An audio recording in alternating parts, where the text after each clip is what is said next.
Namaskar. Welcome to JBS Wiki. In today's episode of Azure PostgreSQL Series, we are diving into something really exciting. We'll be creating our very first PostgreSQL database on Azure step by step. I will walk you through how to set it up with public access and private endpoint so you can connect from tool like PGAdmin 4, and then we will take it one step further by enabling a private endpoint for secure private connectivity within your virtual network. Once the setup is done, we will connect using PGAdmin 4, create a sample table, and run a few SQL queries. So by the end of this video, you will have hands-on experience with both public and private connectivity in Azure PostgreSQL. If you're new here and want to master Azure data services one step at a time, make sure to hit that like button, subscribe to the channel, and turn on the bell icon so you don't miss the upcoming video in this series. All right, let's get started. I'll be selecting this Azure database for PostgreSQL Server. Yeah. And then let's click on create here. And then what we'll do is let's create a new resource group here, which would be JB PostgreSQL. Yeah. And then click on OK. Let me fill everything else and then I will let you guys know. I've named my PostgreSQL server as this. Yeah. And then my region is West US 3. And then the PostgreSQL version is 17. As of now, my workload type I've selected as development, but in case if it is going to be a production deployment, then you can select as appropriate. Yeah. So now as far as the compute and storage is concerned, click on configure server here. So you have these two options here, server and elastic cluster. Yeah. I'm going to go with the option server. Just in case if you need a capacity larger than a single node, then you can use the elastic cluster, yeah, which basically kind of provides you the schema based and row based sharding on a database, and that can be distributed across cluster. Yeah, but in my case, I'm going to use this server. Yeah, and as far as the compute tier is concerned, we have these options here, but as far as the development is concerned, and since it is a demo, I'm going to use this burstable 1 to 20 vCores. But in your case, if it is going to be production, then based on your requirement, you can either go with general purpose or memory optimized. Yeah, in my case, I'm going to use burstable here. Yeah, and compute size, I'm fine with 1 vCore as of now. Storage type, I will go with a premium SSD, and storage size as of now, I'm going to go with the default values here. Yeah, everything else is default. Backups, 7 days is fine for me. So let's click on save. And then high availability, as of now, I have disabled it. But yeah, in case if it is going to be production, you will get options to configure these things that you can select as appropriate. As far as authentication is concerned, I've selected PostgreSQL and Microsoft Entra authentication. I've selected my Microsoft Entra administrator and also provided the PostgreSQL authentication login and password here. Yeah, let's click on networking. And as far as the connectivity method is concerned, I'm going to use public access and private endpoint option. Yeah, just keep this in mind. Since it's a demo, I'm going to allow the public access, yeah, and then add my IP address. Yeah, but in production, if you want to use this, then I would suggest like you need to disable the public access and then use private endpoint just to make sure it is secured. Yeah. So in my case, I'm going to leave this as is. Yeah. Yeah, I'll be selecting and allowing the public access. But once I create an connection from my PGAdmin 4 to the PostgreSQL flexible server, what I'll do is like I'll try removing it, and then I will add a private endpoint, maybe to a storage account, and then show that across to you. Yeah. So as of now, I'm not going to create any private endpoint. Let's click on next.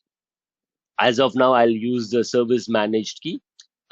If you have your own certificate for added security, it's better to use customer managed key. Yeah. Let's click on review plus create. and let's click on create. Yeah, let's wait for it to complete. And once it is completed, what I'll do is we will look at it further.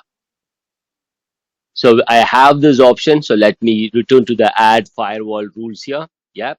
And I forgot to enable this. So let me enable it. What I'll do as of now, I told you earlier, like we will first try to make a connection to this PostgreSQL from PGAdmin 4. Once that is done, what I'll do is I will disable the access, yeah.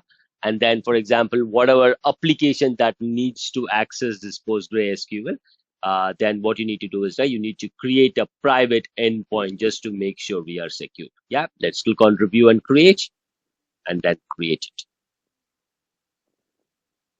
I'll pause the video now. Once this is created, I will let you guys know. It is created now. So what we'll do now is we will download the PGAdmin for. Yeah, so I've searched for PGAdmin, and I'm able to see that. Yeah, so let's click on it, and then what we'll do is we will download the installer and then go ahead and install it. Okay, I'm going to use the version 9.8.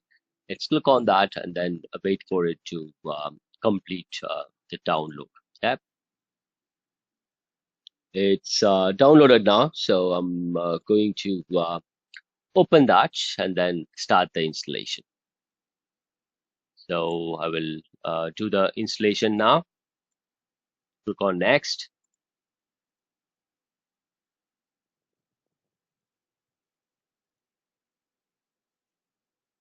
and then do the installation. Let's wait for it to complete, and then we'll take it from there. Installation is completed, so let's click on finish and then start it. We have the PGAdmin open here. You need to right click here and then click on register server. So you need to give a name, and you also need to provide the required details like a host name and things like that. Okay. So what we'll do now is let's go to the Azure portal, and then let's copy the endpoint for this particular PostgreSQL. Yeah. And then head back to our PGAdmin, and then let's provide the host name here, and then the maintenance database, it would be default for me as of now, so and it is called Postgres, so I will use that. And username, you can provide the required username and then the password. Yeah, just keep in mind I'm using the PostgreSQL authentication. Yeah, if you want to use Kerberos authentication, that is the Entra authentication, you can use that. Yeah, so as of now, what I'll do is I will just provide the same host name as the name here and then click on save. Let's wait for it to complete, and then we'll take it from there. So if you see here, it is added now. So when you click on that, you will be able to see the databases, logins, and the table spaces here. Let's first look at the databases here. So as I told you earlier, the default database is Postgres. And when you open that, you have several things like caches, catalogs, and things like that. I'm more interested here on this schemas here. Yeah.